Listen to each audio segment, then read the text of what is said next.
Hello, everyone. My name is Samira. Welcome back to It's Samira Interviews. Today, I'm with the Wrestle Beach, Emily Hayden. Hey, Beach.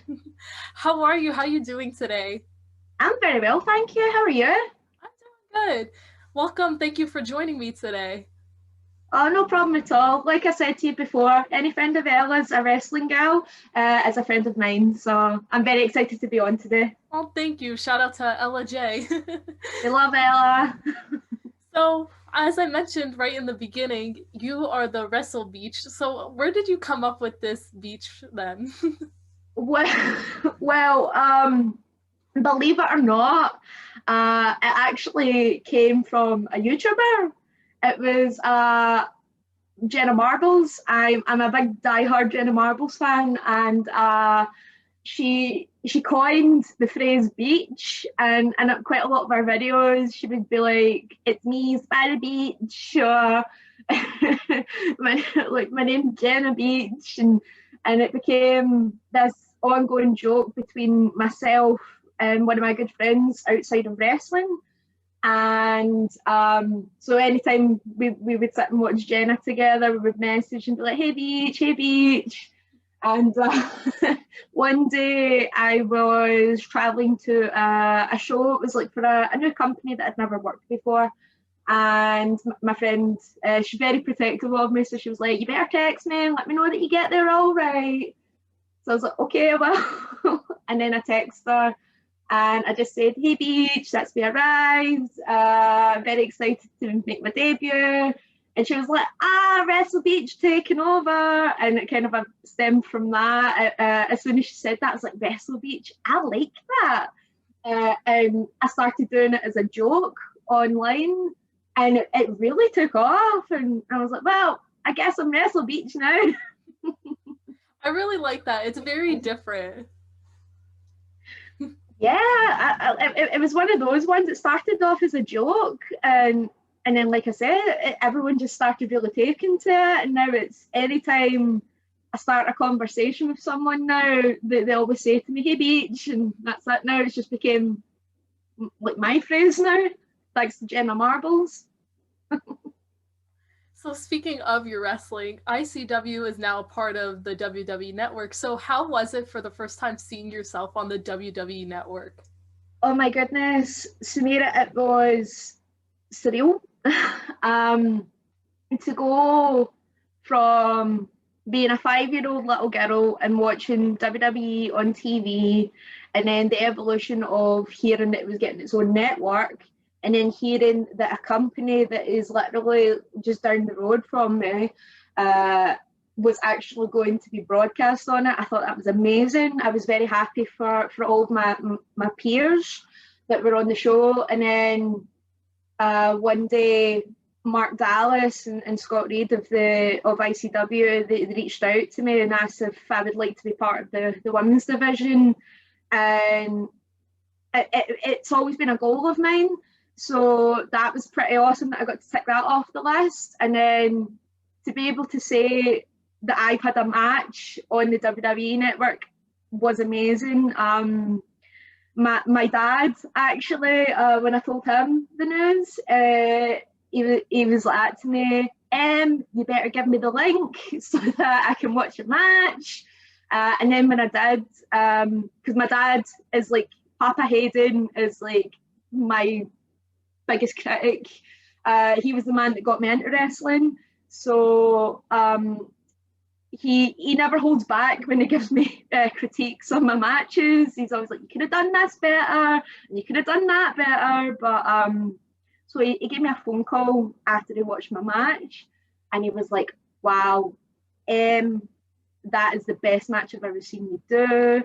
That was amazing. I get to say my baby girl was on the WWE Network, and we had a little bit of a cry, and it was one of my proudest moments. So yeah, a pretty surreal, amazing moment, and I'm glad I got to share that with him of all people as well. So yeah, that especially during this pandemic, it's been nice to have a little moment like that, you know. That's so amazing. Congratulations. Thank you. So speaking of like wrestling and the pandemic, Pro 2 Championship Wrestling, I saw they are returning soon.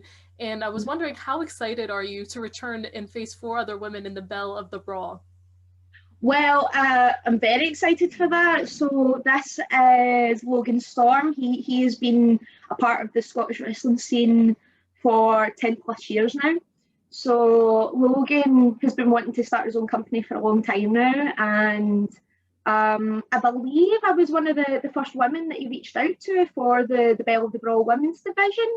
And I couldn't pass up the opportunity, especially when I saw talented names like Angel Hayes, Rosanna, Ashley Vega. So yeah, and then an upcomer talent from the Respectful Wrestling School, Ruby Roberts as well. All these girls are amazing within their own right, and the fact that I get to join them in making this new division, an established division, that's pretty awesome that I get to say that. So given the circumstances with the pandemic, like can't really do anything. So it's a lovely thought going into this year. Maybe like by the end of the year we can actually start to do something with the division. So it gives me hope. So it's nice to think about. Now, what are restrictions like right now where you are?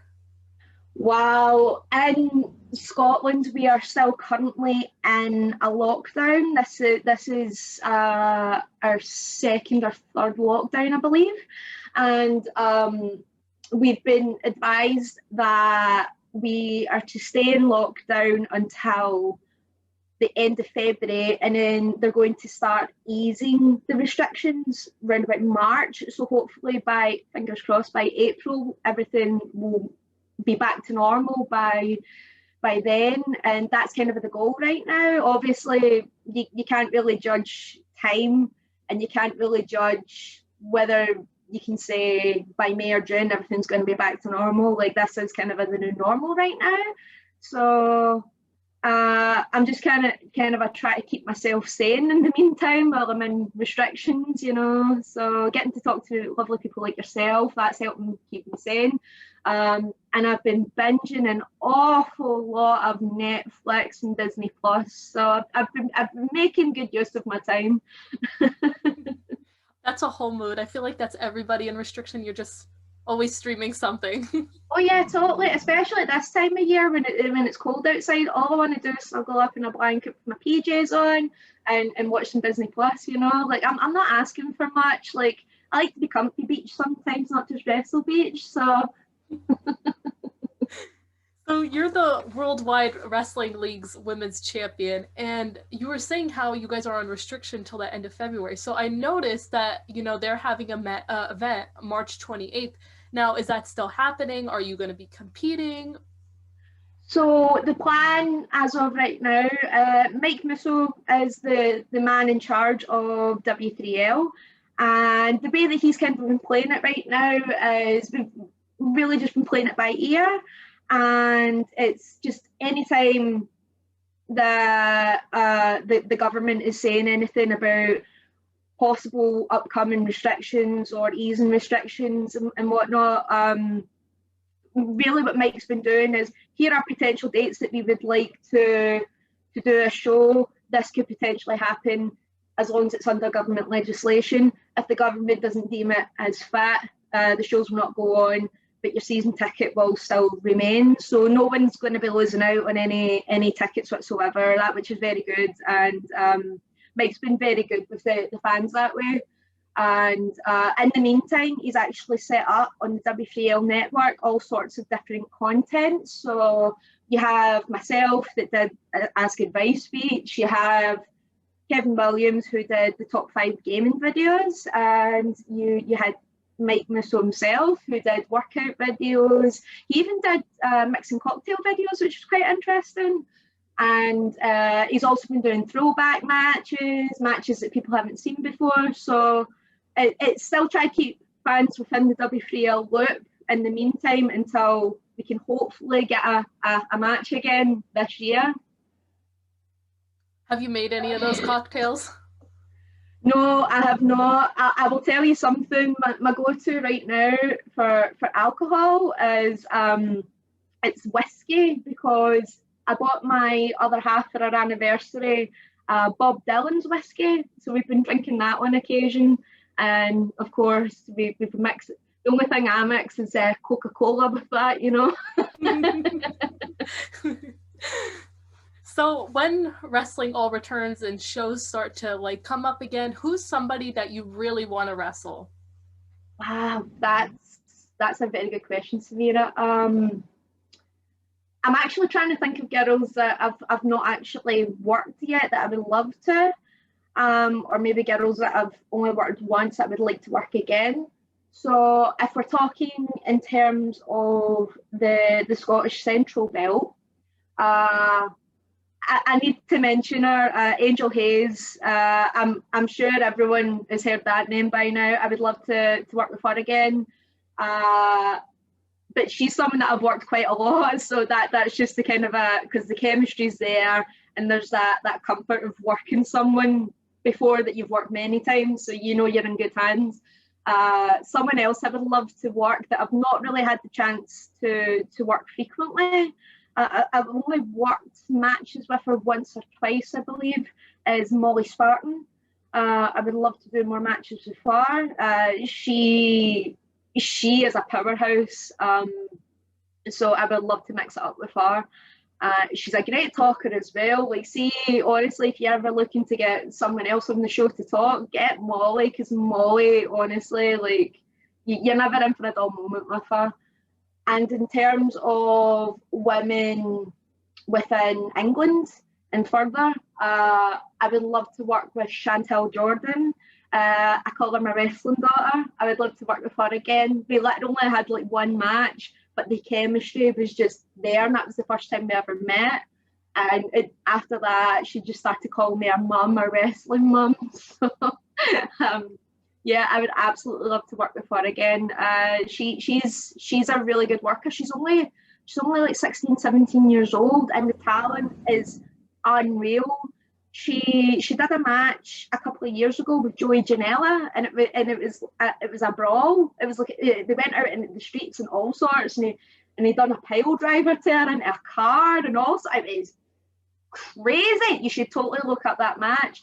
But that girl, she calls herself the bad girl of professional wrestling, and honestly, that is not a lie. This girl's amazing, and it makes me amazed but scared to think, if she's that talented at 16, 17, what's she going to be like when she's my age? And I'm an old lady, so, you know, I'm 27, so yeah, definitely want to mix it up with her again soon. I'm definitely looking up that match after we get done here. That sounds really cool. Please look that match up. Honestly, I cannot stress how talented that girl is. If you want to watch another match of hers that is amazing, it's Fierce Females. I need to give Fierce Females a little shout out on their on-demand service, and she wrestled Giselle Shaw in the main event, one of the last Fierce Female shows last year before the pandemic. And that match, the storytelling, the psychology, and just the moves in general, they were amazing. And we were all sitting backstage watching, and we were just, oh wow, we need to see these two work together again. So besides all the wrestling, you know, we've all been indoors, and I've seen you've been doing a lot of podcasts, but now you're doing your own with, you're doing that random show with Kurt Johansson.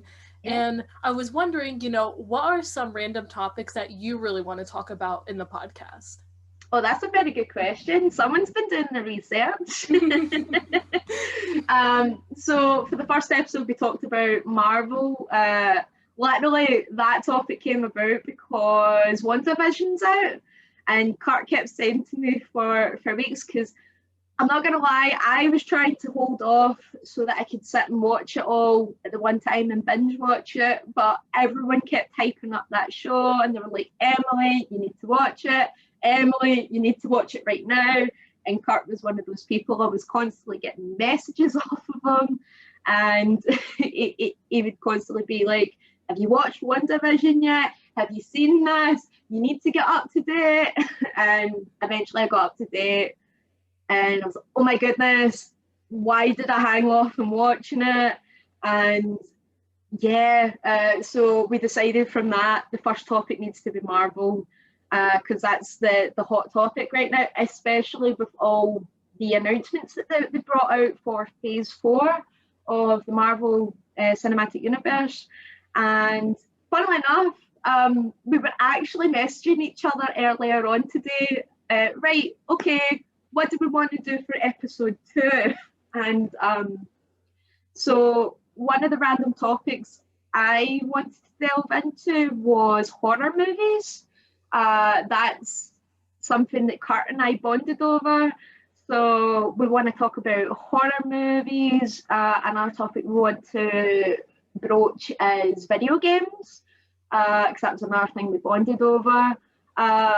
Funnily enough, it is basically everything and anything except for wrestling. So, because we were originally going to call the podcast Wrestle Pals, and then we're like, but we're talking about everything but wrestling, so why call it that? So yeah, that's quite a few topics that we want to talk about. I'm also trying to get him to do a couple of quizzes with me on it, because I think that'd be hilarious. So, but he's kind of like, I don't know. So hopefully I can win him over with that, because the funnier the better, I say. I'm really looking forward to hearing your podcast now. Sounds like really cool. Oh, thank you so much. The first episode is actually out tomorrow, so I'm very nervous and excited for people to hear it, since this is the first podcast that I've not featured on as an interview or anything of the sort, where I've actually had to be a host as well. So I'm kind of trying to find my footing with it, but I'm looking forward to stepping up to the challenge. So it was like what I said to Ella last time I spoke with her. I don't know how yourself, Ella, Hart, etc. I don't know how you guys all manage to do the hosting and the interviewing so well, because you all make it look so effortless, and I hope to aspire to that level someday. So I've got a lot of good people to look up to. And thank you so much. That means a lot. It seems like, it's a lot of hard work that goes into it, researching your topics and, having the right, ring lighting and the camera setup, the mics, like everything like gotta be perfect, like as well. Make sure you're speaking right, like your consonants, like, because I'm still in university, I'm a communications major, so it's like with your broadcasting as well, you gotta focus on speech and everything, but it's just so much fun, and you just like you'll learn to love it so much if you love it. Like, it's just the best thing ever, and you just have the greatest time, and you do it like, and you talk about stuff you love too, and you talk about it with other people, and then they enjoy hearing it. It's amazing, and I know you'll do such a great job with Kurt. Oh, thank you so much, Samira. Like, that's something I just want to say to you as well. Like, you've came across superb in this interview, like, and you can say so yourself. This is the first time that we've actually spoken face to face, and honestly, I think you're coming across great, and I'm having a blast so far. So. But it's something like that you've said that quite a lot of people have said to me when I've been asking them for advice with podcasting, which is, as long as you've got the passion for it, you've got the fun for it, you'll pick it up in no time. And you can clearly see that you've got the passion for it as well, because I'm so impressed with how much research you've actually done into like, because there's a lot of things where I'm like, oh wow, I wasn't expecting that. Not that I wasn't expecting you not to do research or anything, it's just nice. It's nice to see how passionate you are about it. That's what I'm trying to say. Thank you. I bring two passions together: love for, knowing people, like hearing their stories and about them. I love people, and, wrestling at the same time. So I bring them together, and then here we go. I love that. I totally love that. So how long have you actually been doing podcasting for, Samira?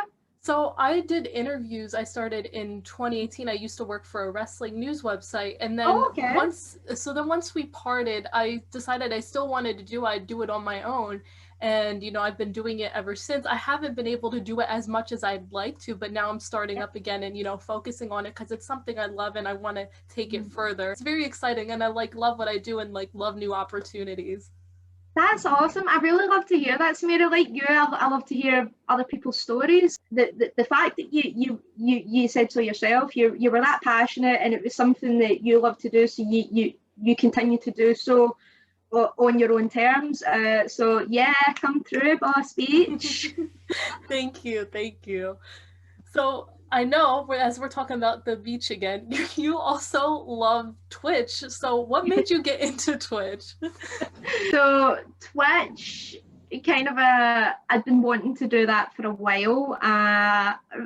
Specifically from about 2018, I kept saying I'm gonna do a YouTube gaming channel. I'm gonna do a YouTube gaming channel, and then round about that time, that was when my weekends started filling up more frequently with bookings. So I never really had time between balancing wrestling at the weekends and then my work out with wrestling, and it was just hectic. So then the pandemic hit, and it was actually my other half, Hearty Bro, who suggested to me, "You've been talking about doing Twitch for a while, why don't you do it now?"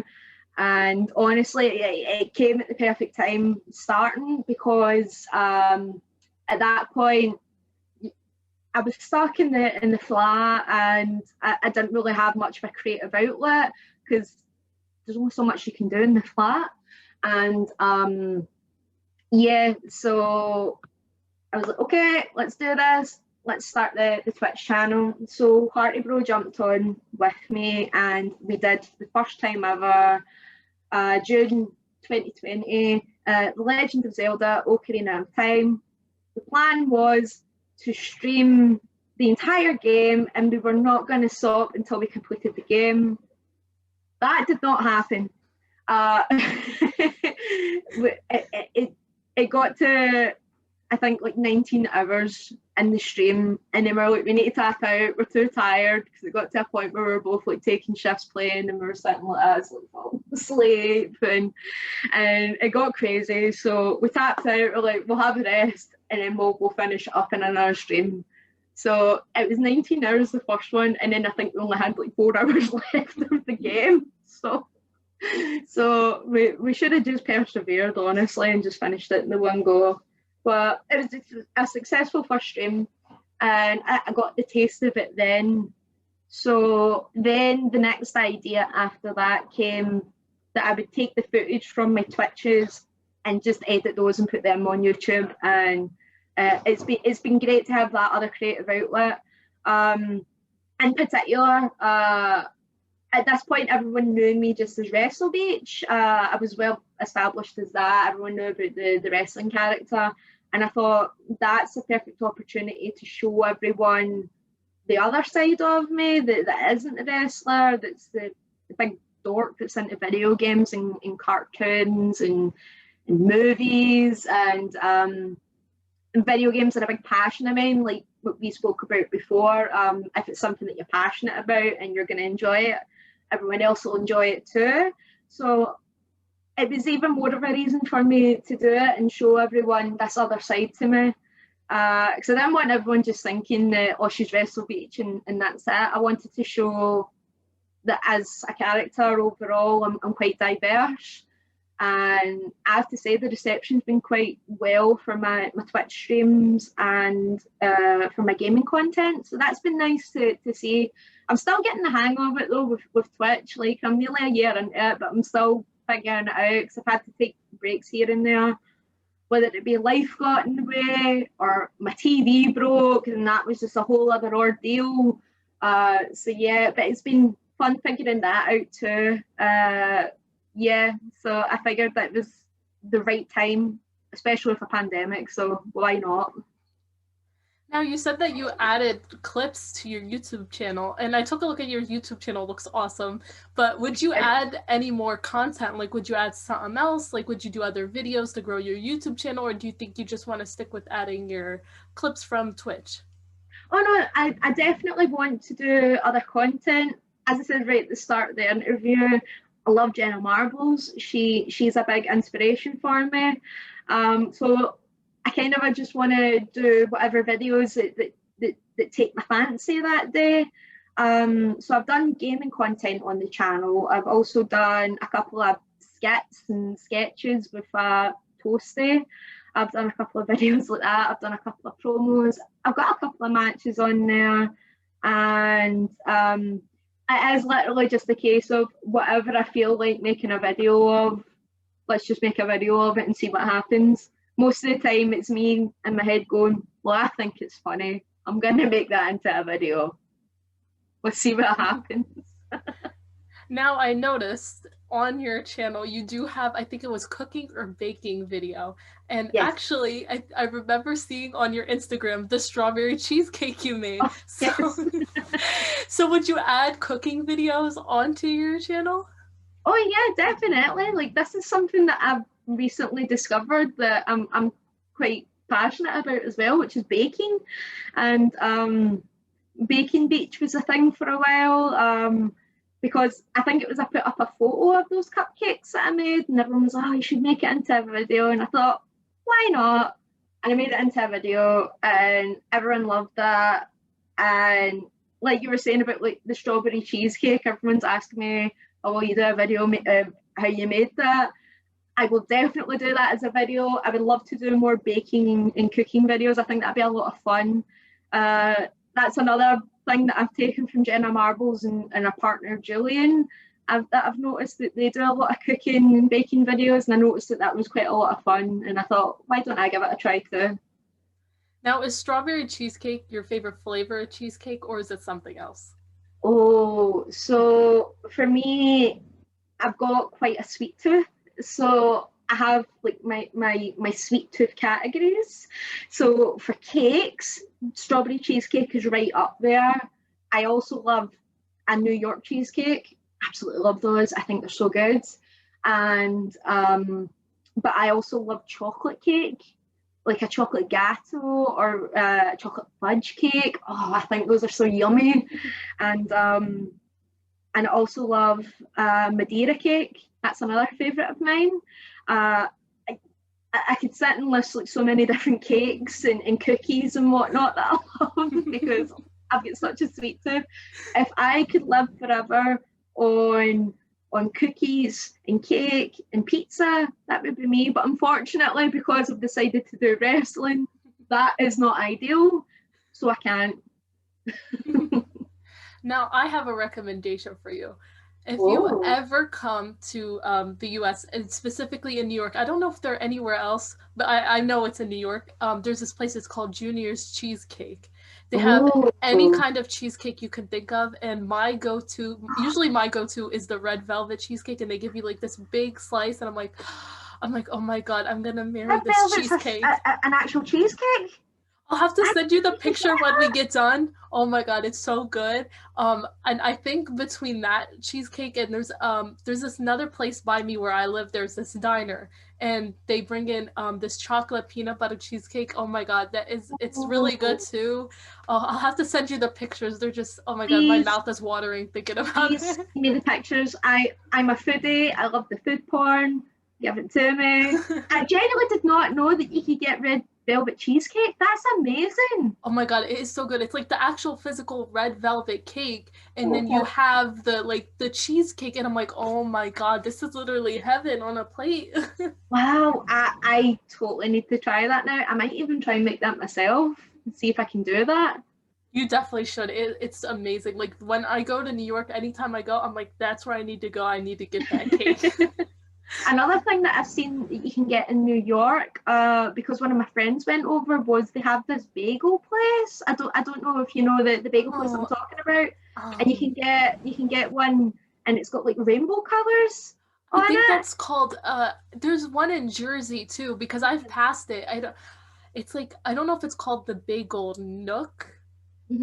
Something like that, and they give you like different. I know there's a different one in New York. You get different flavors of the cream cheese and of the bagel. It's very interesting.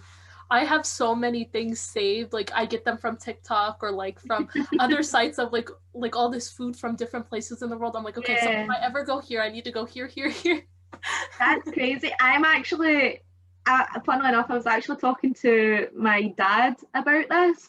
I'm so jealous of Americans for the sweets and the candy that you get, because it's out of this world. Like I literally go on websites so I can order the big American candy packages.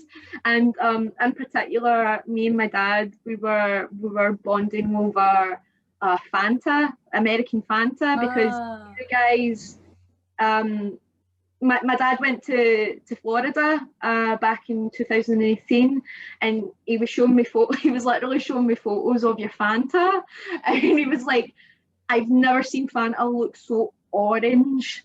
And he was saying like the sugar levels in it were amazing. It tastes so much better than the UK Fanta. And my stepmom, she also orders from the American websites. You can get like the different flavors of Fanta. So she always orders the pineapple one, and I have never tasted such an amazing soda in all my life. Because I love original Fanta, but then I tried pineapple and I was like, this is a game changer. And I was totally the same with Dr. Pepper. I tried, I think it was Dr. Pepper Vanilla Float that you guys have as well. I thought that was a game changer. That became like my go-to Dr. Pepper for a while. So yeah, I'm so jealous of the soda and the candy that you guys get access to that I can't get access to it. I need to pay like £20 just to get access to it. Oh my gosh. Yeah, but it's a big package that you get of all sorts of different things, so it's totally worth it. What's your favorite then American candy that you've tried? So here we go. I'm sitting down and getting comfy. So I've tried cookie dough bites. I didn't know that was a thing. I thought that was amazing. So I tried cookie dough bites. I've also tried razzles. I thought razzles were so great. Like, I've never tried anything like that. I've tried Twizzlers because we in the UK we have them, but they're called like red cables or like Astra belts or things like that. But honestly, it just doesn't compare to the American ones. Another favourite of mine as well is Nerds. I love Nerds. I think they're so good. And I used to just get like store brand peanut butter, but then I discovered the Reese's Pieces. I think the Reese's Pieces peanut butter is amazing.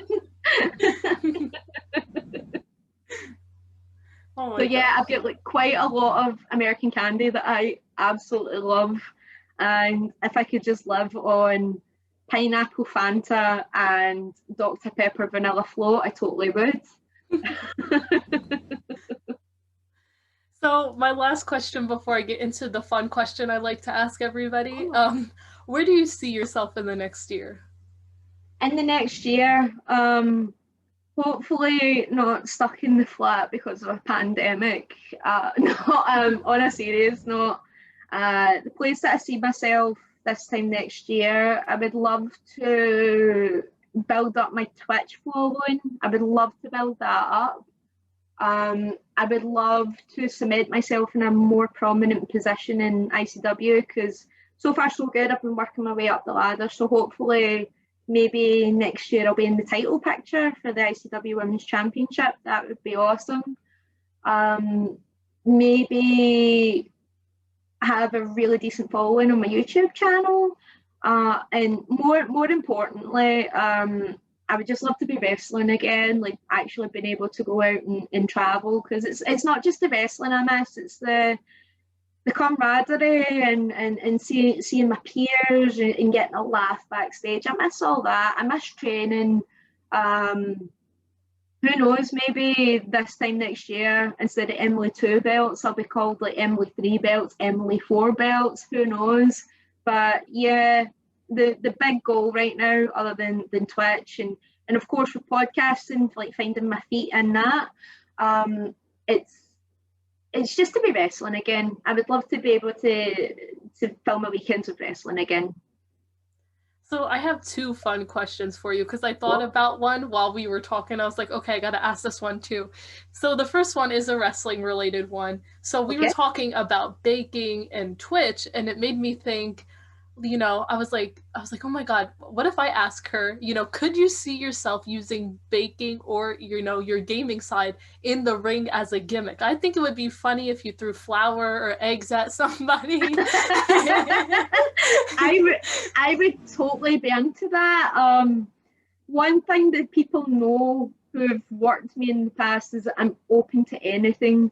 Um, 2018, I did the first ever I Do match, which was an I Quit match that was wedding themed. So I got to use a bouquet, and that was the birth of Toasty the Toaster from that.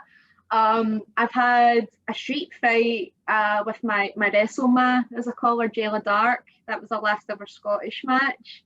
And we used lightsabers. We had a lightsaber battle. Um, I've done so many crazy things in matches, so I think it would only be a natural progression if at some point I got a baking tray and I hit someone for baking tray, or I threw flour or eggs in their face, or maybe even I grab a controller and I just fling the controller at their face. Who knows? It seems like a natural progression at this point. And my other question for you is, you know, when I was hearing you talk, you said you love horror movies. So what is your favorite horror movie? Oh, that is a good question. Okay. Oh, I need to really sit and think about this. Um, I would need to go with either Scream, because I love a good slasher movie, or what I can't decide out of all of them, so I'm just going to say the series, the Child's Play Chucky series, because I love Jennifer Tilly, especially when she plays Tiffany. I've actually got a replica of the Tiffany doll from Bride of Chucky in my office. And so, yeah, it's either Scream or the Child's Play series. Those are my favourite, without a doubt. Now you said you were streaming before, and I was just thinking of it now on, you know, Netflix. Have you seen Hush? Yes, that's the movie with the deaf woman Yeah, and the and guy the guy talking breaks into the about. house. Yeah, that movie is insane. It's There's movies that I love, movies like that you go, wait a minute, I didn't think about that concept. That is scary. There was one I recently watched. Totally recommend it, by the way, if you liked Hush. It's called I See You. Have you seen this one? It sounds familiar. So it's like a thriller horror, and it's about a police cop, and he's investigating these child abductions, and there's so many twists in this movie that I actually found myself sitting like this during it, and I was like, this movie's insane. So this is the one that I recommend to people. But Hush, that's a perfect example of a slasher movie, especially not to diss any modern slasher movies that have been out, but I haven't seen a really good slasher movie in a long time. But that was a really good slasher movie. So yeah, I loved that one. I thought it was a great concept. Terrifying as well. It was definitely like some of the stuff you were just not expecting as well. Like I'm just sitting Yeah. there, I'm like, oh my God, what's gonna happen next? What's gonna happen next? Like I didn't expect that. Like I was just like freaking out. Now, do you like to watch it like horror movies like any time of the day, like either in the day or at night, or do you just like stick to like in the morning? I know I stick to it during the day when the sun is out, because I feel like if it's at nighttime, I think I'm gonna be more scared and I'm not gonna sleep. So when I was a kid, it would need to be during the day because I was petrified. But the older I got and the more that I had my love of horror movies, the more it got to a point where I would really just watch it any time in the day. And then in recent years, I found that I'll sit and go, okay, I'm going to watch it at night time. I'm going to have the light out. And my partner, he's not a big horror movie fan, so that makes it even better when I'm sitting watching it in the dark and he needs to sit and grimace at it. Well, Emily, thank you so much for coming on. Please tell everybody where they can find you online. Oh, here we go. This is when because I always forget. I always forget at least one. So you can find me on Twitter at Emily Hayden _UK. On Instagram, you can find me _Emily Hayden _. And on YouTube, if you just type in Emily Hayden, my ugly mug will appear. And on Twitch, because I always forget this one. It's only recently that I've been like, I need to remember and plug my Twitch. It's twitch.tv/tweetchbeach _ Emily Hayden. And then on YouTube, you can find me at Emily Hayden. Now, all her socials and everything that she named will be linked below, and you can find me on there on Twitter, Instagram, TikTok, Snapchat. Everything will be linked down below. Emily, thank you so much for being on with me today, and hopefully we'll have you again soon. And thank you so good much. luck. Good luck with everything in the pandemic. Hopefully everything will return soon. Thank you so much, and thank you so much for having me. I've honestly had a blast. Honestly, see if you guys are not subscribed or are following her on social media. It's like we're going to have some strong words. Honestly, I highly recommend following Samira on all of her social media. She is a lovely girl, and I totally recommend that you check her out. Thank you so much. Thank you.